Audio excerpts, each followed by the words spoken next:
বিয়ের দাবিতে এবার ছাত্রলীগ নেতার বাড়িতে অনশনে বসেছেন এসএসসি পরীক্ষার্থী তরুণী। তার দাবি, বিয়ের প্রলোভনে প্রেমের সম্পর্ক করে কুয়াকাটা সহ বিভিন্ন জায়গায় একান্তে সময় কাটান তারা। কিন্তু বিয়ের কথা বলতেই টালবাহানা শুরু করেন ছাত্রলীগ নেতা।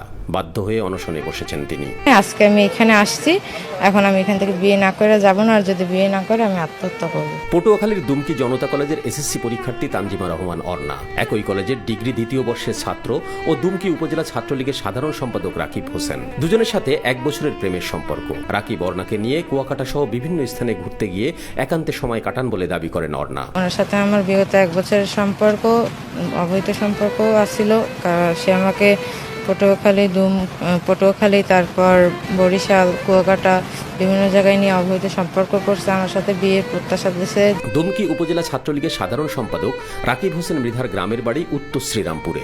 অর্ণাকে দেখে রাকিবের বাড়ির লোকজন ঘরে তালা লাগিয়ে অন্যত্র চলে যায়। খবর পেয়ে বিষয়টি সুরাহার জন্য অর্ণাকে নিয়ে জেলা ছাত্রলীগ সভাপতি সাইফুল ইসলামের শরণাপন্ন হন দুমকি উপজেলা ছাত্রলীগের নেতাকর্মীরা। সেখানে বিষয়টির সমাধান না করে উল্টো অর্ণাকে হুমকি ধামকি দিয়ে বাড়িতে পাঠিয়ে দেওয়া হয় বলে অভিযোগ করেন অর্ণা।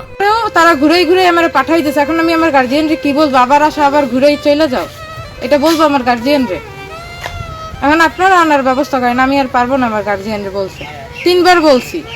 পরের দিন সকালে অর্ণা ফের রাকিবের বাড়িতে যান এবং তাদের ঘর তালাবদ্ধ দেখে সামনে বসে অনশন শুরু করেন। বিয়ে না করলে আত্মহত্যার হুমকিও দেন তিনি। এদিকে অর্ণাকে অনশন করতে দেখে উৎসুক এলাকাবাসীর ভিড় তৈরি হয়। একটা মেয়ে আসছে এই জায়গায়, মানে রাকিবের উদ্দেশ্যে, তখন এই কথা শুনে আমি দেখতে আসছি, আর কিছুই না। রাকিব হোসেনের সাথে যে অর্ণার প্রেমের সম্পর্ক রয়েছে সেটার প্রমাণ হিসেবে বেশ কয়েকটি কল রেকর্ড রয়েছে বলে জানান শিক্ষার্থী। তবে এসব বিষয়ে কিছুই জানেন না বলে জানান এলাকাবাসী ও রাকিবের আত্মীয় স্বজনেরা।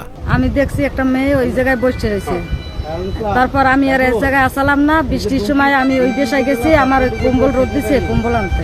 মাইয়া এখন আছে, কিন্তু হ্যাঁ দুয়ার ধারে বসে আছে বিয়ের দাবিতে।